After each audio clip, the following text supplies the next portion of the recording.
ನಮಸ್ಕಾರ, good morning. 30 ನಿಮಿಷ 30 ಸುದ್ದಿಗೆ ಸ್ವಾಗತ. ನಾನು ಪೃಥ್ವಿರಾಜ್ ಹಾರ್ನಳ್ಳಿ. ರಾಜ್ಯ, ದೇಶ, ವಿದೇಶಗಳಲ್ಲಿ ಆಗಿರುವಂತಹ ಪ್ರಮುಖ ಬೆಳವಣಿಗೆಗಳ ಸುದ್ದಿಗಳನ್ನ ಒಂದೊಂದಾಗಿ ನಿಮ್ಮ ಮುಂದೆ ಇಡ್ತಾ ಹೋಗ್ತೀನಿ, ನೋಡ್ತಾ ಹೋಗೋಣ. ರಾಜ್ಯ ಬಜೆಟ್ ಅಧಿವೇಶನ ನಿನ್ನೆಯಿಂದ ಶುರುವಾಗಿದೆ. ನಿನ್ನೆ ವಿಧಾನಸಭೆ ಕಲಾಪದಲ್ಲಿ ಸಂಗಮೇಶ್ ಸಮರವೇ ನಡೆದಿತ್ತು. ಸದನದಿಂದ ಸಂಗಮೇಶ್ರನ್ನ ಒಂದು ವಾರ ಅಮಾನತು ಮಾಡಿದ್ದಕ್ಕೆ ಕಾಂಗ್ರೆಸ್ ನಾಯಕರು ಕೆರಳಿಕೆಂಡರಾಗಿದ್ದರು. ಇಂದು ಸಹ ಅಧಿವೇಶನದಲ್ಲಿ ಕಾಂಗ್ರೆಸ್ ನಾಯಕರು ಪ್ರತಿಭಟನೆ ನಡೆಸುವಂತ ಸಾಧ್ಯತೆ ಇದೆ. ಸ್ಪೀಕರ್ ಅಮಾನತಿನ ಆದೇಶ ವಾಪಸ್ ಪಡಿಬೇಕು ಅಂತ ಕಾಂಗ್ರೆಸ್ ಪಟ್ಟನ್ನು ಹಿಡಿಯುವಂತ ಸಾಧ್ಯತೆ ಇದೆ. ಕಾಂಗ್ರೆಸ್ ಹಾಗೂ ಬಿಜೆಪಿ ನಾಯಕರ ದೊಡ್ಡ ಜಟಾಪಟಿಯೇ ನಡೆಯಲಿದೆ. ಸ್ಪೀಕರ್ ಒಂದು ವಾರ ಅಮಾನತು ಮಾಡಿದ್ರ ಈ ಬಗ್ಗೆ ಸ್ವತಃ ಶಾಸಕ ಸಂಗಮೇಶ್ರೇ ಪ್ರತಿಕ್ರಿಯಿಸಿದ್ದಾರೆ. ಒಂದು ವಾರ ಮಾತ್ರವಲ್ಲ, ಇಡೀ ಅವಧಿಗೆ ನನ್ನನ್ನು ಅಮಾನತು ಮಾಡಲಿ, ಆದರೆ ಪ್ರತಿದಿನನೂ ಸದನಕ್ಕೆ ಬಂದು ನ್ಯಾಯ ಕೇಳ್ತೀನಿ. ರಾಜ್ಯದಲ್ಲಿ ಗೂಂಡಾಗಿರಿ ನಡೀತಾ ಇದೆ, ನನ್ನನ್ನು ಮಾನಸಿಕವಾಗಿ ಕುಗ್ಗಿಸೋಕೆ ಹೀಗೆ ಮಾಡ್ತಿದ್ದಾರೆ. ಆದರೆ ಕ್ಷೇತ್ರದ ಜನರ ಮನಸ್ಸಲ್ಲಿ ನಾನಿದ್ದೇನೆ. ಇಲ್ಲ ಸಲ್ಲದ ಕೇಸನ್ನು ಹಾಕಿ ನಮ್ಮನ್ನ ಬಂಧಿಸ್ತಾರೆ. ಸ್ಪೀಕರ್ ಬಿಜೆಪಿ ಏಜೆಂಟ್ ಆಗಿದ್ದಾರೆ ಅಂತ ಕಿಡಿಕಾರಿದ್ದಾರೆ. ಕಣ್ಣೆದುರಿಗೆ ನೋಡ್ತಾ ಇದ್ದೀರಾ, ನಮ್ಗೆ ಒಳಗ್ ಬಿಡ್ತಾ ಇಲ್ಲ. ಇದೇನು ಹಿಟ್ಲರ್ ರಾಜ್ಯನೋ? ಸ್ಪೀಕರು ಕೈಗೊಂಬೆ ಆಗಿದ್ದಾರೆ, ಇದೇ ಸಾಕ್ಷಿ.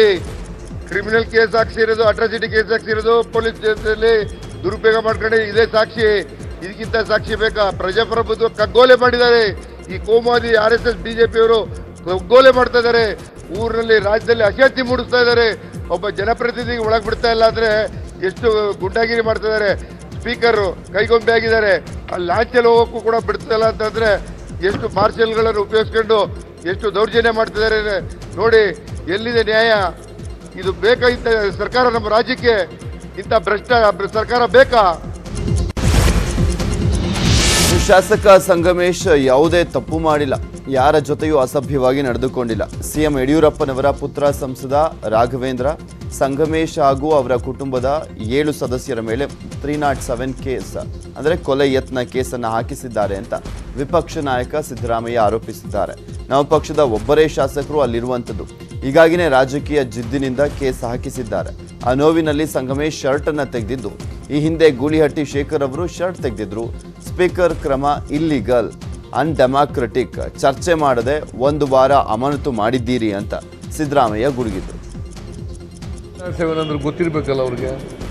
ಅಟೆಂಪ್ಟ್ ಟು ಮರ್ಡರ್ ಆಗಬೇಕಾದ್ರೆ ಶಾರ್ಪ್ ಎಡ್ಜೆಡ್ ವೆಪನ್ಗಳಿರ್ಬೇಕಲ್ಲ, ಅಥವಾ ಕ್ಲಬ್ಗಳಿರ್ಬೇಕಲ್ಲ, ಮತ್ತು ಇಂಜುರಿ ಆಗಿರ್ಬೇಕಲ್ಲ. ಏನಾಗಿದೆ ಇಲ್ಲಿ? ಏನೂ ಆಗಿಲ್ಲ. MLA ಸೇರಿಸಿ ಅವ್ರ ಕುಟುಂಬದವ್ರ ಮೇಲೆ 7 ಜನರ ಮೇಲೆ 307 ಕೇಸ್ ಹಾಕಿದ್ದಾರೆ. ಅದರ ಅರ್ಥ ಏನು? ಸುಳ್ಳು ಕೇಸನ್ನು ಹಾಕಿಸಿ ಇವ್ರನ್ನ ಎದುರಿಸೋದು. ಅಲ್ಲಿ ನಮ್ಮ ಪಕ್ಷದ ಒಬ್ಬರೇ MLA ಇರೋದು ಶಿವಮೊಗ್ಗ ಜಿಲ್ಲೆಯಲ್ಲಿ. RSSಗೆ ಮತ್ತು BJPಗೆ ವಿರುದ್ಧವಾಗಿದ್ದಾರೆ ಅಂತೇಳಿ, ಇವರ ಕುಟುಂಬದವ್ರ ವಿರುದ್ಧ ಇದ್ದಾರೆ ಅಂತೇಳಿ ಇವ್ರನ್ನ ಎದುರಿಸಲಿಕ್ಕೆ ಸುಳ್ಳು ಕೇಸ್ಗಳನ್ನು ಹಾಕಿದ್ದಾರೆ. ಕೆಪಿಸಿಸಿ ಅಧ್ಯಕ್ಷ DK ಶಿವಕುಮಾರ್ ಸರ್ಕಾರದ ವಿರುದ್ಧ ಆಕ್ರೋಶವನ್ನು ವ್ಯಕ್ತಪಡಿಸಿದ್ದಾರೆ. ಶಾಸಕ ಸಂಗಮೇಶ್ ಹಾಗೂ ಕುಟುಂಬ ಸದಸ್ಯರ ವಿರುದ್ಧ ಸರ್ಕಾರ ಬೇಕು ಅಂತಲೇ ಪ್ರಕರಣಗಳನ್ನು ದಾಖಲಿಸಿದ್ದಾರೆ. ಅದರ ನೋವು ವ್ಯಕ್ತಪಡಿಸುವ ಕೆಲಸ ಸಂಗಮೇಶ್ ಮಾಡಿದ್ದಾರೆ. ನೋವು ತಿಂದವರು ಆ ರೀತಿ ಮಾಡುವಂಥದ್ದು ಸಹಜ. ಆದರೆ ಸ್ಪೀಕರ್ ಒಂದು ವಾರ ಅಮಾನತು ಮಾಡಿದ್ದು ಸರಿಯಲ್ಲ ಅಂತ ಹೇಳಿದ್ದಾರೆ. ಎಂಥವ್ರಿಗಾಗಲಿ ನೋವು ಅನುಭವಿಸ್ತಾ ಇರೋರು ತನ್ನ ಪ್ರತಿಭಟನೆಯನ್ನ ವ್ಯಕ್ತಪಡಿಸಿದ್ದಾರೆ. ಮೈ ಮೇಲಿರೋ ಬಟ್ಟೆ ಕೂಡ ಬಿಚ್ಚಿ ಹಾಕುವಂತ ಒಂದು ನೋವು ಬಂದಿದೆ ಅಂತಂದ್ರೆ ನೀವೆಲ್ಲ ಇದನ್ನ ಅರ್ಥ ಮಾಡ್ಕೊಳ್ಬೇಕು. ನಾವೇನದು ಮಾಡಿ ಸರಿ ಅಂತ ಹೇಳೋದಿಲ್ಲ, ಆದರೆ ಏಕಾಏಕಿ ಸಸ್ಪೆಂಡ್ ಮಾಡಿದ್ದನ್ನ ನಾವು ಪ್ರತಿಭಟನೆಯನ್ನ ವ್ಯಕ್ತಪಡಿಸ್ತಾ ಇದ್ದೀವಿ. ಸ್ಪೀಕರ್ ವಿರುದ್ಧ ವಿಪಕ್ಷ ನಾಯಕ ಸಿದ್ದರಾಮಯ್ಯ ವಾಗ್ದಾಳಿ ನಡೆಸಿದ್ರು. ಸ್ಪೀಕರ್ ಸಂವಿಧಾನದ ನಿಯಮಾವಳಿ ಪ್ರಕಾರ ನಡೆದುಕೊಳ್ಳದೆ ಪಕ್ಷದವರಂತೆ ಚರ್ಚಿಸ್ತಾ ಇದ್ದಾರೆ. ಇದು RSS hidden agenda, one nation one party one leader ಎಂಬಂತೆ ವರ್ತಿಸ್ತಾ ಇದ್ದಾರೆ ಅಂತ ಸಿದ್ದರಾಮಯ್ಯ ಆಕ್ರೋಶ ವ್ಯಕ್ತಪಡಿಸಿದರು. ಒನ್ ನೇಷನ್ ಒನ್ ಎಲೆಕ್ಷನ್ ಅಂದ್ಬಿಟ್ಟು ಪಾರ್ಲಿಮೆಂಟು ಅಸೆಂಬ್ಲಿ ಚುನಾವಣೆ ಒಟ್ಟಿಗೆ ಮಾಡ್ತೀವಿ. ದಟ್ ಶೋಸ್ ಇದು RSS ಅಜೆಂಡಾ ಇದು ದೇರ್ ಹಿಡನ್ ಅಜೆಂಡಾ. ಇವರು ಒನ್ ನೇಷನ್ ಒನ್ ಎಲೆಕ್ಷನ್ ಅಲ್ಲ, one leader one nation one party one election ಇದು ಮಾಡಿಕೊಟ್ಟಿರೋದು. ನನ್ನ ಪ್ರಕಾರ ಸ್ಪೀಕರು ಡೆಮೊಕ್ರೆಟಿಕ್ ವೇನಲ್ಲಿ ನಡ್ಕೊತಾ ಇಲ್ಲ, ಸಂವಿಧಾನದ ರೀತಿಯ ನಿಯಮಾವಳಿಗಳ ರೀತಿಯ ನಡ್ಕೊತಾ ಇಲ್ಲ. ಸಿದ್ದರಾಮಯ್ಯ ಕೂಡ ಈ ಹಿಂದೆ ಒನ್ ನೇಷನ್ ಒನ್ ಎಲೆಕ್ಷನ್ಗೆ ಬೆಂಬಲವನ್ನ ನೀಡೋದಾಗಿ ಹೇಳಿದ್ರು ಅಂತ ಗೃಹ ಸಚಿವ ಬಸವರಾಜ ಬೊಮ್ಮಾಯಿ ಹೇಳಿದ್ದಾರೆ. ಕಾಂಗ್ರೆಸ್ ಪಕ್ಷ ವೈಚಾರಿಕವಾಗಿ ದಿವಾಳಿಯಾಗಿದೆ. ವಿರೋಧ ಪಕ್ಷದಲ್ಲಿ ಕೂರ್ಲಿಕ್ಕೆ ಸಮರ್ಥವಲ್ಲ. ಪ್ರತಿ ಬಾರಿ ಈ ರೀತಿ ವಿರೋಧ ಮಾಡೋದು ಸರಿಯಲ್ಲ.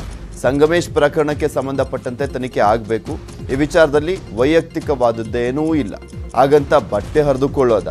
ಅವರ ಸರ್ಕಾರದ ಸಮಯದಲ್ಲೂ ನಮ್ಮ ಪಕ್ಷದ ಮುಖಂಡರ ಮೇಲೆ ದೂರುಗಳನ್ನು ದಾಖಲಿಸಿದ್ರು ಅಂತ ಬೊಮ್ಮಾಯಿ ಟಾಂಗ್ ಕೊಟ್ಟರು. ಈ one nation one election derail ಮಾಡಿದವರೇ ಕಾಂಗ್ರೆಸ್. ತಮ್ಮ ಸೋಲನ್ನ, ತಮ್ಮ ವೈಫಲ್ಯತೆಯನ್ನ, ತಮ್ಮ ಪ್ರಜಾಪ್ರಭುತ್ವ ವಿರೋಧಿ ನೀತಿಯನ್ನು ಮುಚ್ಚಿಕೊಳ್ಳುವಂಥ ಪ್ರಯತ್ನ. ನಾವು ವೈಯಕ್ತಿಕ ದ್ವೇಷ ಇಟ್ಕೊಂಡು ಮಾಡೋ ಪ್ರಶ್ನೆನೇ ಇಲ್ಲ. ಅಲ್ಲಿ ನಡೆದಂಥ ಘಟನೆಗಳ ಹಿನ್ನೆಲೆಯಲ್ಲಿ ಕೆಲವು ಪ್ರಕರಣಗಳು ದಾಖಲೆ ಆಗಿದೆ ಹೊರತಾಗಿ ಹಂಗಂತೇಳಿ ಇಲ್ಲಿ ಬಟ್ಟೆ ಬಿಚ್ಚೋದ? ಅವ್ರ ಸರ್ಕಾರದಲ್ಲೂ ಆಗಿದೆ. ಅವ್ರ ಸರ್ಕಾರದಲ್ಲಿ ನಮ್ಮ ಶಾಸಕರ ಮೇಲೆ ಎಷ್ಟು ಕೇಸ್ ಹಾಕಿದ್ದಾರೆ? ಹಂಗಂತೇಳಿ ನಾವು ಆ ರೀತಿ ವರ್ತನೆ ಮಾಡೋಕ್ಕೆ ಸಾಧ್ಯನಾ? ಈ ಒನ್ ನೇಷನ್. ನಿನ್ನೆ ವಿಧಾನಸಭೆಯಲ್ಲಿ ಆಡಳಿತ ಪಕ್ಷ ಬಿಜೆಪಿ ವಿರೋಧ ಪಕ್ಷ ಕಾಂಗ್ರೆಸ್ ನಡುವೆ ಜಟಾಪಟಿಯೇ ನಡೆಯಿತು. ಸದನದಲ್ಲಿ ಧರಣಿ ಮಾಡ್ತಿದ್ದಂಥ ಕಾಂಗ್ರೆಸ್ ಸದಸ್ಯರ ವಿರುದ್ಧ ಸಿಎಂ ಬಿಎಸ್ವೈ ಗರಂ ಆದರು. ರಾಜ್ಯದ ಜನರು ನೋಡ್ತಿದ್ದಾರೆ, ನೀವು ಏನ್ ಮಾಡ್ತಿದ್ದೀರಿ? ಬಟ್ಟೆ ಬಿಚ್ಕೊಂಡಿದ್ರಿ, ಸ್ಪೀಕರ್ ಸುಮ್ಮನೆ ಇರಬೇಕಾ? ಇದನ್ನ ಸಮರ್ಥನೆ ಮಾಡಿಕೊಳ್ತಾ ಇರುವಂತ ವಿರೋಧ ಪಕ್ಷದ ನಾಯಕರಿಗೆ ನಾಚಿಕೆ ಆಗಬೇಕು ಅಂತ ಸಿಎಂ ಕಿಡಿಕಾರಿದ್ರು. RSSನವರು ಎಂದಿದ್ದ ಸಿದ್ದುಗೆ ಸಿಎಂ ಸರಿಯಾಗಿ ಟಾಂಗ್ ಕೊಟ್ಟಿದ್ದಾರೆ. ಹೌದು, ನಾವು RSSನವರೇ. RSS ಬಗ್ಗೆ ಮಾತಾಡಲಿಕ್ಕೆ ನಮಗೆ ಹೆಮ್ಮೆ ಇದೆ ಅಂತ ಸಿದ್ದರಾಮಯ್ಯನವರಿಗೆ ತಿರುಗೇಟನ್ನ ಕೊಟ್ಟರು. ಈ ದೇಶದ ಪ್ರಧಾನಿನೇ RSSನವರು. ನಿಮ್ ಕತೆ ಇದಕ್ಕೆ ಹಿಂಗಾಗಿರೋದು. ಎಲ್ಲ ನೆಲ ಕಚ್ಚೋಗಿದೆ ಇಡೀ ದೇಶದಲ್ಲಿ. ಇಲ್ಲೆಲ್ಲ 55 ಜನ ಇದು ಕೂಗ್ತಿರೋ ಚಿ ಅಂತ ಹೇಳ್ಬಿಟ್ಟು RSS ಬಗ್ಗೆ ಮಾತಾಡೋ ನೈತಿಕ ಹಕ್ಕೇನಿದೆ ನಿಮಗೆ? ಏನ್ ನೈತಿಕ ಹಕ್ಕಿದೆ? ಹೌದು, ನಾವು RSS ರೀ. ನೀವ್ಯಾರು ಹೇಳಿ? ನಾವು RSS. ಹೌದು, ನಾವು ಹೆಮ್ಮೆ ಪಡ್ತೀವಿ RSS ಅಂತ ಹೇಳೋದಕ್ಕೆ. ಸಿಡಿ ಪ್ರಕರಣದ ಸ್ಫೋಟದ ಬೆನ್ನಲ್ಲೇ ಕೆಪಿಸಿಸಿ ಅಧ್ಯಕ್ಷ ಡಿಕೆ ಶಿವಕುಮಾರ್ ಹಾಗೂ ಶಾಸಕ ಬಾಲಚಂದ್ರ ಜಾರಕಿಹೊಳಿ ವಿಧಾನಸೌಧದ ಕಾರಿಡಾರ್ನಲ್ಲಿ ಗಂಭೀರವಾಗಿ ಚರ್ಚೆ ನಡೆಸಿದ್ರು.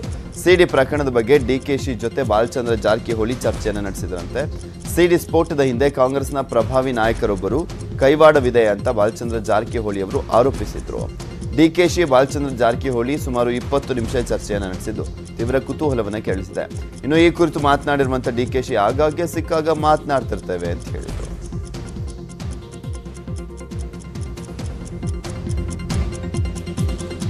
ನಾನು ಸಿಕ್ತಾಗೆಲ್ಲ ಮಾತಾಡ್ತಾ ಇರ್ತೀನಿ. ವಿಶೇಷ ನನಗೇನೋ ಸಂದರ್ಭ ಏನು ಕಾಣಲಿಲ್ಲ. ನಿನ್ನೆ ಕಾಂಗ್ರೆಸ್ನ ಪ್ರಭಾವಿ ನಾಯಕರೊಬ್ಬರು ಈ ಸಿಡಿ ಇದೆ ಅಂತ ಹೇಳಿದ್ರು, ಆರೋಪ ಮಾಡಿದವರೇ ಬಾಲಚಂದ್ರ ಜಾರಕಿಹೊಳಿ. ಬಹಳ ಸಂತೋಷ. ಅವ್ರಿಗೇನೇನು ಮಾಹಿತಿ ಇದೆ ಜನರ ಮುಂದೆ ಇಡ್ಲಿ. ರಮೇಶ್ ಜಾರಕಿಹೊಳಿ ಸಿಡಿ ಎಕ್ಸ್ಚೇಂಜ್ ಆಗಿದ್ದೆಲ್ಲಿ ಅನ್ನೋದ್ರ ಬಗ್ಗೆ ಸಿಸಿಬಿ ಪೊಲೀಸರು ಮಹತ್ವದ ಮಾಹಿತಿಯನ್ನು ಕಲೆ ಹಾಕಿದ್ದಾರೆ. ಕಬ್ಬನ್ ಪಾರ್ಕ್ ಪೊಲೀಸರ ಜೊತೆಗೆ ಸಿಸಿಬಿ ಸಹ ತನಿಖೆಗಿಳಿದಿದ್ದು ಪ್ರಕರಣದ ಇಂಚಿಂಚು ಮಾಹಿತಿಯನ್ನ ಜಾಲಾಡ್ತಿದ್ದಾರೆ. ಮಾರ್ಚ್ 1ರಂದು ಬೆಂಗಳೂರಿನ ಗಾಂಧಿನಗರದಲ್ಲಿರುವಂತಹ ರಾಮಕೃಷ್ಣ ಹೋಟೆಲ್ಗೆ ಹೋಗಿದ್ದಂಥ ದಿನೇಶ್ ಸಂತ್ರಸ್ತೆ ಕುಟುಂಬಸ್ಥರ ಬಳಿ ಸಿಡಿಯನ್ನ ಪಡೆದಿದ್ರಂತೆ. ನಿನ್ನೆ ಹೋಟೆಲ್ನಲ್ಲಿದ್ದಂಥ ಸಿಸಿ ಕ್ಯಾಮೆರಾ DVR ಸೀಸ್ ಮಾಡಿರುವಂಥ ಸಿಸಿಬಿ ಮತ್ತಷ್ಟು ಮಾಹಿತಿಯನ್ನ ಕಲೆ ಹಾಕ್ತಾ ಇದೆ.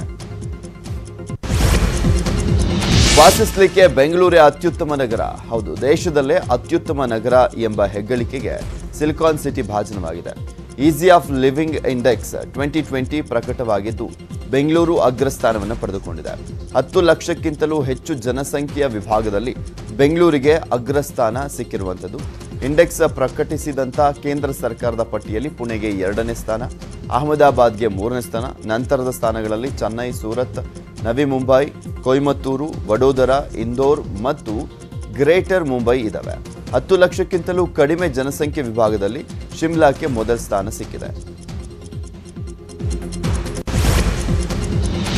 ರಾಯಚೂರಿನಲ್ಲಿ 4 ರೈಸ್ ಮಿಲ್ಗಳ ಮೇಲೆ ಅಧಿಕಾರಿಗಳು ದಾಳಿಯನ್ನು ಮಾಡಿದ್ದಾರೆ. ದಾಳಿ ವೇಳೆ 884 ಕ್ವಿಂಟಾಲ್ ಪಡಿತರ ಅಕ್ಕಿ ವಶಪಡಿಸಿಕೊಳ್ಳಲಾಗಿದೆ. 6.61 ಲಕ್ಷ ರೂಪಾಯಿ ಮೌಲ್ಯದ ಅಕ್ಕಿ ವಶಪಡಿಸಿಕೊಳ್ಳಲಾಗಿದೆ. ಜೊತೆಗೆ 4 ರೈಸ್ ಮಿಲ್ ಮಾಲೀಕರ ವಿರುದ್ಧ ಪೊಲೀಸ್ ಠಾಣೆಗಳಲ್ಲಿ ಪ್ರಕರಣ ದಾಖಲಿಸಿಕೊಳ್ಳಲಾಗಿದೆ. ಮಹಾರಾಷ್ಟ್ರದಲ್ಲಿ ಕೊರೋನಾ 2ನೇ ಅಲೆ ಶುರುವಾಗಿದೆ. ಹೀಗಾಗಿ ಅಂತಾರಾಜ್ಯ ಗಡಿಯಲ್ಲಿ ಸರ್ಕಾರ ಕೆಲವೊಂದು ಟಫ್ ರೂಲ್ಸ್ಗಳನ್ನು ತಂದಿದೆ. ಆದರೆ ಉತ್ತರ ಕನ್ನಡ ಜಿಲ್ಲೆಯ ಕಾರವಾರ, ಗೋವಾ ಗಡಿ ಭಾಗದಲ್ಲಿ ಗೋವಾ ಸರ್ಕಾರ ಯಾವುದೇ ರೂಲ್ಸ್ ಪಾಲಿಸ್ತಾ ಇಲ್ಲ. ಉತ್ತರ ಕನ್ನಡ ಜಿಲ್ಲಾಡಳಿತ ಕೂಡ ಯಾವುದೇ ಟಫ್ ರೂಲ್ಸ್ ಮಾಡಿಲ್ಲ. ಎಲ್ಲವೂ ಕುಲ್ಲಂಕುಲ್ಲವಾಗಿ ನಡೀತಾ ಇದೆ. ಜಿಲ್ಲಾಡಳಿತದ ನಿರ್ಲಕ್ಷ್ಯಕ್ಕೆ ಸ್ಥಳೀಯರು ಆಕ್ರೋಶವನ್ನು ವ್ಯಕ್ತಪಡಿಸುತ್ತಾರೆ. ದೇಶದಾದ್ಯಂತ 2ನೇ ಹಂತದ ಕೋವಿಡ್ ಲಸಿಕೆ ಅಭಿಯಾನದಲ್ಲಿ 60 ವರ್ಷದ ಮೇಲ್ಪಟ್ಟಂತ ಹಿರಿಯರಿಗೆ ಕೋವಿಡ್ ಲಸಿಕೆಯನ್ನು ನೀಡಲಾಗ್ತಾ ಇದೆ. ಬಹುತೇಕ ಜನರು ಕೋವಿಡ್ ಲಸಿಕೆ ಪಡೆಯಲಿಕ್ಕೆ ಹಿಂದೇಟನ್ನ ಹಾಕಿದ್ದಾರೆ. ಆದರೆ ಬಳ್ಳಾರಿಯ ಕೌಲ್ ಬಜಾರ್ ನಿವಾಸಿಯಾದಂಥ 96 ವರ್ಷದ ಗಂಗಮ್ಮ ಅಜ್ಜಿ ಕೊರೋನಾ ಲಸಿಕೆ ಪಡೆದು ಎಲ್ಲರಿಗೂ ಮಾದರಿಯಾಗಿದ್ದಾರೆ. ರಾಜ್ಯದಲ್ಲಿ ನಿನ್ನೆ 571 ಕೊರೋನಾ ಪ್ರಕರಣಗಳು ಪತ್ತೆಯಾಗಿವೆ. ಇದರೊಂದಿಗೆ ಸೋಂಕಿತರ ಸಂಖ್ಯೆ 9,53,136ಕ್ಕೆ ಏರಿಕೆಯಾಗಿದೆ. ಇನ್ನು ಕಳೆದ 24 ಗಂಟೆಯಲ್ಲಿ ರಾಜ್ಯದಲ್ಲಿ ಕೊರೋನಾ ಸೋಂಕಿನಿಂದ 4 ಮೃತಪಟ್ಟಿದ್ದು, ಸಾವಿನ ಸಂಖ್ಯೆ 12,350ಕ್ಕೆ ಏರಿಕೆಯಾಗಿದೆ. ಬೆಂಗಳೂರಿನಲ್ಲಿ ನಿನ್ನೆ 385 ಮಂದಿಗೆ ಸೋಂಕು ದೃಢಪಟ್ಟಿದೆ. ಇನ್ನು ನಗರದಲ್ಲಿ ಕೊರೋನಾ ಸೋಂಕಿಗೆ 2 ಸಾವನ್ನಪ್ಪಿದ್ದಾರೆ. ರಾಜ್ಯದಲ್ಲಿ ನಿನ್ನೆ 496 ಸೋಂಕಿತರು ಗುಣಮುಖರಾಗಿ ಆಸ್ಪತ್ರೆಯಿಂದ ಡಿಸ್ಚಾರ್ಜ್ ಆಗಿದ್ದಾರೆ. ರಾಯಚೂರಲ್ಲಿ ಕಳ್ಳಭಟ್ಟಿ ಸಾರಾಯಿ ತಯಾರಕ ಘಟಕದ ಮೇಲೆ ಅಬಕಾರಿ ಅಧಿಕಾರಿಗಳು ದಾಳಿಯನ್ನು ಮಾಡಿದ್ದಾರೆ. ಮಾನ್ವಿ ತಾಲೂಕಿನ ಚಿನ್ನನಾಯಕ ತಾಂಡಾದಲ್ಲಿ ಕಳ್ಳಭಟ್ಟಿ ತಯಾರಿಸ್ತಾ ಇದ್ರು. ಪಾಂಡು ಎಂಬುವರ ಮನೆಯಲ್ಲಿ ಕಳ್ಳಭಟ್ಟಿ ತಯಾರಿಸಲಾಗ್ತಾ ಇತ್ತು. ಖಚಿತ ಮಾಹಿತಿ ಮೇರೆಗೆ ಅಬಕಾರಿ ಇಲಾಖೆಯ ಅಧಿಕಾರಿಗಳು ದಾಳಿಯನ್ನು ಮಾಡಿದ್ದು ಸುಮಾರು 80 ಲೀಟರ್ ಕಳ್ಳಭಟ್ಟಿ ಸಾರಾಯಿ ವಶಕ್ಕೆ ಪಡೆಯಲಾಗಿದೆ. ಆರೋಪಿಯನ್ನ ನ್ಯಾಯಾಂಗ ಬಂಧನಕ್ಕೆ ಒಪ್ಪಿಸಲಾಗಿದೆ. ಟುಎ ಮೀಸಲಾತಿಗೆ ಆಗ್ರಹಿಸಿ ಪಂಚಮಸಾಲಿ ಸಮುದಾಯದವರು ನಡೆಸ್ತಾ ಇರುವಂತಹ ಪ್ರತಿಭಟನೆಯನ್ನು ಮುಂದುವರಿಸಲಿಕ್ಕೆ ನಿರ್ಧರಿಸಿದ್ದಾರೆ. ನಿನ್ನೆ ಸರ್ಕಾರಕ್ಕೆ ಕೊಟ್ಟಂತ ಡೆಡ್ಲೈನ್ ಮುಗಿದ ಹಿನ್ನೆಲೆಯಲ್ಲಿ ಬೆಂಗಳೂರಿನ ಖಾಸಗಿ ಹೋಟೆಲ್ನಲ್ಲಿ ಕೂಡಲ ಸಂಗಮ ಪಂಚಮಸಾಲಿ ಪೀಠದ ಜಯಮೃತ್ಯುಂಜಯ ಸ್ವಾಮೀಜಿ ನೇತೃತ್ವದಲ್ಲಿ ಸಭೆ ನಡೆಯಿತು. ಸಭೆ ಬಳಿಕ ಸುದ್ದಿಗೋಷ್ಠಿ ನಡೆಸಿ ಮಾತನಾಡಿದಂಥ ಜಯಮೃತ್ಯುಂಜಯ ಸ್ವಾಮೀಜಿ, ಸರ್ಕಾರ ನೇಮಿಸಿರುವಂತಹ ನಿವೃತ್ತ ನ್ಯಾಯಮೂರ್ತಿಗಳ ಸಮಿತಿಯನ್ನ ನಾವು ಒಪ್ಪಲ್ಲ. ನಮಗೆ ಹಿಂದುಳಿದ ವರ್ಗಗಳ ಆಯೋಗದ ವರದಿ ಅನ್ವಯ ಕ್ರಮ ತಗೊಳ್ಳಿ ಅಂತ ಹೇಳಿದರು.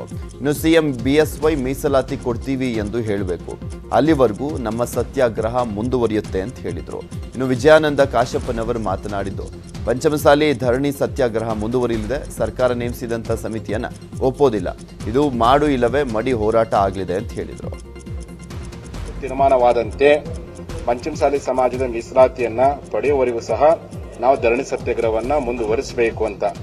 ಕಾರಣ ಅಂತಂದ್ರೆ ಈ ಧರಣಿ ಸತ್ಯ ಎಲ್ಲಿವರೆಗೆ ಮುಂದುವರಿಬೇಕಪ್ಪ ಅಂತಂದ್ರೆ, ಈ ಅಧಿವೇಶನದಲ್ಲಿ ಸನ್ಮಾನ್ಯ ಮುಖ್ಯಮಂತ್ರಿಗಳು ಪಂಚಮಸಾಲಿಗಳಿಗೆ ಮೀಸಲಾತಿಯನ್ನ ಇಂಥ ಒಂದು ಕಾಲಾಕ್ಷಗಳು ಮಾಡ್ತೀವಿ ಅನ್ನುವಂತ ಭರವಸೆಯನ್ನ ಕೊಟ್ಟ ಮೇಲೆ ನಂತರದಲ್ಲಿ ಮತ್ತೆ ನಾವು ಸಭೆಯನ್ನು ಕರೆದು ಧರಣಿ ಸತ್ಯಾಗ್ರಹವನ್ನ ಮುಂದುವರಿಸೋದು ಬಿಡೋದಕ್ಕೆ ಚರ್ಚೆ ಮಾಡ್ತೇವೆ. ಒಟ್ಟಾರೆ ಈ ಸತ್ಯಾಗ್ರಹವನ್ನ ನಾವು ಇನ್ನೂ ಮುಂದುವರಿಸುವಂತಹ ನಿರ್ಣಯವನ್ನು ಕೈಗೊಳ್ಳಲಾಗಿದೆ. ಇವತ್ತೇನು ಸರ್ಕಾರ ರಚಿಸಿರುವಂತಹ ಒಂದು ನಿವೃತ್ತ ನ್ಯಾಯಾಧೀಶರ ಸಮಿತಿ, ಆ ಸಮಿತಿಯನ್ನ ನಮ್ಮ ಸಮುದಾಯದಿಂದ ಆ ಸಮಿತಿಯನ್ನು ನಾವು ಒಪ್ಪೋದಿಲ್ಲ ಅನ್ನೋ ಮಾತು. ಇವತ್ತೇನು ಸಮಿತಿಯನ್ನ ಮಾಡದೆ ನ್ಯಾಯಾಧೀಶರು ನೇಮಿಸಿದೆ, ಇದು ವಿಳಂಬ ನೀತಿ. ಆದ ಕಾರಣವೇ ಈ ಸಭೆ ಬಹಳ ಸ್ಪಷ್ಟವಾದ ನಿರ್ಧಾರವನ್ನು ತೆಗೆದುಕೊಂಡಿದೆ. ಕೋಲಾರದ ಕೆಜಿಎಫ್ನಲ್ಲಿ ಸಬ್ ಇನ್ಸ್ಪೆಕ್ಟರ್ ಮೇಲೆ ಹಲ್ಲೆ ಪ್ರಕರಣಕ್ಕೆ ಸಂಬಂಧಪಟ್ಟಂತೆ 2 ವಿರುದ್ಧ ಆಂಡರ್ಸನ್ ಪೇಟೆ ಪೊಲೀಸ್ ಠಾಣೆಯಲ್ಲಿ ಎಫ್ಐಆರ್ ದಾಖಲಾಗಿದೆ. ಬೆಂಗಳೂರಿನ ಮಹದೇವಪುರ ಸಬ್ ಇನ್ಸ್ಪೆಕ್ಟರ್ ಹರಿನಾಥ್ ಬಾಬು ದೂರನ್ನು ನೀಡಿದ್ದಾರೆ. ಕೆಜಿಎಫ್ನ ಲೂರ್ದ್ ನಗರದಲ್ಲಿ ಮೊನ್ನೆ ರಾತ್ರಿ ಆರೋಪಿ ಅಪ್ಪೆನ್ನನ್ನ ಬಂಧಿಸಲಿಕ್ಕೆ ಬಂದಿದ್ದಾಗ ಇನ್ಸ್ಪೆಕ್ಟರ್ ಹರಿನಾಥ್ ಬಾಬು ಮೇಲೆ ಅಪ್ಪೆನ್ ಹಾಗೂ ಮತ್ತೊಬ್ಬ ಆರೋಪಿ ದಾಳಿಯನ್ನ ಮಾಡಿದ್ರು. ಈ ಕುರಿತು ಆರೋಪಿ ಅಪ್ಪೆನ್ ವಿರುದ್ಧ ಕೇಸ್ ದಾಖಲಾಗಿದೆ. ಹಾವೇರಿ ಜಿಲ್ಲೆಯ ರಟ್ಟಿಹಳ್ಳಿ ವಾರಕ್ಕೊಮ್ಮೆ ಸಂತೆ ನಡೀತದೆ. ಪಟ್ಟಣದ ಸುತ್ತಮುತ್ತಲಿನ ಸುಮಾರು 30 ಗ್ರಾಮಗಳ ಜನರು ಸಂತೆಗೆ ಬರ್ತಾರೆ. ಆದರೆ ಸಂತೆಯಲ್ಲಿ ಕದಿಮರ ಹಾವಳಿ ಹೆಚ್ಚಾಗಿದೆಯಂತೆ. ತರಕಾರಿ ದಿನಸಿ ವಸ್ತುಗಳನ್ನು ಖರೀದಿಸಿದಂಥ ನೆಪದಲ್ಲಿ ಸಂತೆಯಲ್ಲಿ ಓಡಾಡುವಂಥ ಕಳ್ಳರು ಜನರ ಜೇಬಿನಲ್ಲಿರುವಂಥ ಮೊಬೈಲ್ಗಳನ್ನೇ ಕದೀತಾ ಇದ್ದಾರಂತೆ. ಕಳ್ಳರು ಮೊಬೈಲ್ ಕಳ್ಳತನ ಮಾಡ್ತಾ ಇರುವಂಥ ದೃಶ್ಯ ಸಿಸಿ ಕ್ಯಾಮೆರಾದಲ್ಲಿ ಸೆರೆಯಾಗಿದೆ. ರಟ್ಟಿಹಳ್ಳಿ ಸಂತೆಯಲ್ಲಿ ಮೊಬೈಲ್ ಕದ್ದು ಪರಾರಿ ಆಗ್ತಾ ಇರುವಂಥ ಕದಿಮರ ಕಳ್ಳಾಟಕ್ಕೆ ಪೊಲೀಸರು ಬ್ರೇಕ್ ಹಾಕಬೇಕಾಗಿದೆ. ಚಿಕ್ಕಮಗಳೂರಿನ ಮೂಡಿಗೆರೆ ತಾಲೂಕಿನ ಕಣತಿ ಸಮೀಪದ ಐದಳ್ಳಿ ಗ್ರಾಮದ ಮಕ್ಕಳು ಶಾಲೆಗೆ ಹೋಗಲಿಕ್ಕೆ ಪರದಾಟವನ್ನು ಮಾಡ್ತಿದ್ದಾರೆ. ಸರಿಯಾದಂಥ ರಸ್ತೆ ಇಲ್ಲದೆ ಶಾಲಾ ಮಕ್ಕಳು ಗ್ರಾಮಸ್ಥರು ಪ್ರತಿನಿತ್ಯವೂ ಕೂಡ ಪರದಾಟವನ್ನು ಮಾಡ್ತಿದ್ದಾರೆ. ಗ್ರಾಮದಲ್ಲಿ ಯಾರಿಗಾದರೂ ಆರೋಗ್ಯ ಸಮಸ್ಯೆ ಉಂಟಾದರೆ ಆಸ್ಪತ್ರೆಗೆ ಕರೆದೊಯ್ಯಲಿಕ್ಕೆ ಜೋಳಿಗೆ ಕಟ್ಕೊಂಡು ಹೊತ್ಕೊಂಡು ಹೋಗ್ತಾರೆ.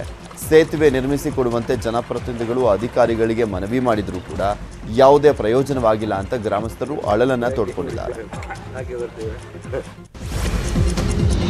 ರಾಯಚೂರು ನಗರದ IDSMT ಬಡಾವಣೆಯ ಮನೆಯೊಂದರ ಹೆಬ್ಬಾವು ಸೆರೆಯಾಗಿರುವಂಥದ್ದು. ಮನೆಯೊಂದರಲ್ಲಿ ಸುಮಾರು 5 ರಿಂದ 6 ಅಡಿ ಉದ್ದದ ಹೆಬ್ಬಾವು ಸ್ನೇಕ್ ಪ್ರೇಮಿ ಅಫ್ಸರ್ ಹುಸೇನ್ ಸೆರೆ ಹಿಡಿದಿದ್ದಾರೆ. ಹೆಬ್ಬಾವು ಸೆರೆ ಸಿಕ್ಕಿದ್ರಿಂದ ಬಡಾವಣೆ ಜನರು ನೆಮ್ಮದಿಯ ನಿಟ್ಟುಸಿರನ್ನು ಬಿಟ್ಟಿದ್ದಾರೆ. ಹಾಗೆ ನೋಡ್ತಾ ಹೋಗೋಣ. ಮಂಡ್ಯದ ಕೆರೆಗೋಡು ಪೊಲೀಸರು ದೂರು ಸ್ವೀಕರಿಸದ ಹಿನ್ನೆಲೆಯಲ್ಲಿ ಡಿಸಿ ಕಚೇರಿ ಮುಂದೆ ಕುಟುಂಬಸ್ಥರು ಅಹೋರಾತ್ರಿ ಧರಣಿಯನ್ನು ನಡೆಸಿರುವಂತಹ ಘಟನೆ ನಡೆದಿದೆ.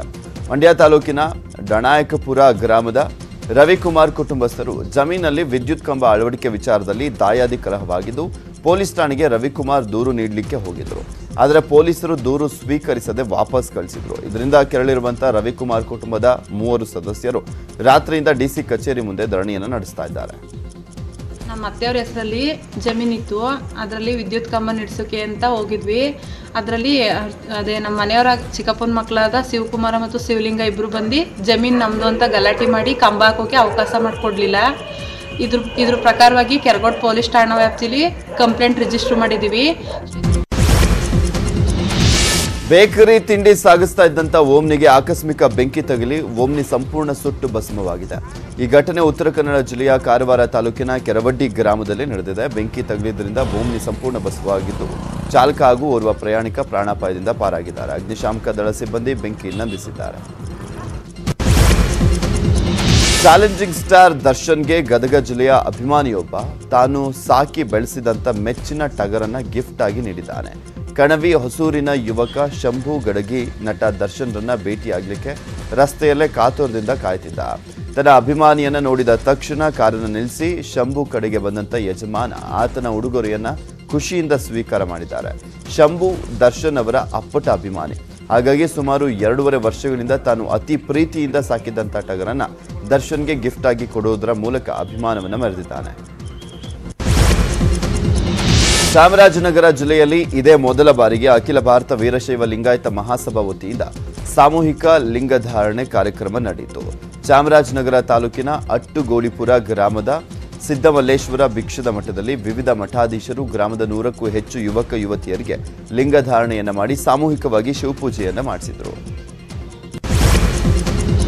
ಸಕ್ಕರೆ ಕಾರ್ಖಾನೆಗೆ ಕಬ್ಬು ಪೂರೈಸಿದ ರೈತರ ಬದುಕು ಈಗ ಕಹಿಯಾಗಿದೆ. ಕಬ್ಬು ಪೂರೈಸಿದಂತ 15 ದಿನಗಳ ಒಳಗೆ ರೈತರ ಖಾತೆಗೆ ಹಣ ಪಾವತಿ ಮಾಡಬೇಕಾದಂತ ಸಕ್ಕರೆ ಕಾರ್ಖಾನೆ ಅನ್ನದಾತರಿಗೆ ಮೋಸವನ್ನು ಮಾಡ್ತಾ ಇದೆ. ಯಾದಗಿರಿ ಜಿಲ್ಲೆಯ ಕೋರ್ ಗ್ರೀನ್ ಸಕ್ಕರೆ ಕಾರ್ಖಾನೆಯು ಕಬ್ಬು ಪೂರೈಸಿದಂತ ರೈತರಿಗೆ ಬಾಕಿ ಹಣ ಪಾವತಿ ಮಾಡದೆ 28 ಕೋಟಿ ರೂಪಾಯಿ ಹಣವನ್ನ ಬಾಕಿ ಉಳಿಸಿಕೊಂಡಿದೆ ಅಂತೆ. ಬಾಕಿ ಹಣಕ್ಕಾಗಿ ರೈತರು ಅಲೆದಾಡಿ ಸುಸ್ತಾಗಿದ್ದಾರೆ. ಸಂಬಂಧಪಟ್ಟ ಅಧಿಕಾರಿಗಳು ನಮಗೆ ಸಕ್ಕರೆ ಕಾರ್ಖಾನೆಯಿಂದ ಬಾಕಿ ಹಣ ಕೊಡಿಸುವಂತೆ ಮನವಿಯನ್ನು ಮಾಡಿದ್ದಾರೆ. 3ನೇ ಟೆಸ್ಟ್ ಪಂದ್ಯ ಸೋಲಿನಿಂದ ಕಂಗೆಟ್ಟಿರುವಂತಹ ಆಂಗ್ಲರು ಇದೀಗ ಭಾರತೀಯ ಆಟಗಾರರ ಮೇಲೆ ಉರಿದು ಬೀಳ್ತಾ ಇದ್ದಾರೆ. 4ನೇ ಟೆಸ್ಟ್ ಪಂದ್ಯದ ವೇಳೆ ಮೈದಾನದಲ್ಲೇ ಕೊಹ್ಲಿ ಮತ್ತು ಸ್ಟೋಕ್ಸ್ ನಡುವೆ ಮಾತಿನ ಚಕಮಕಿ ನಡೆಯಿತು.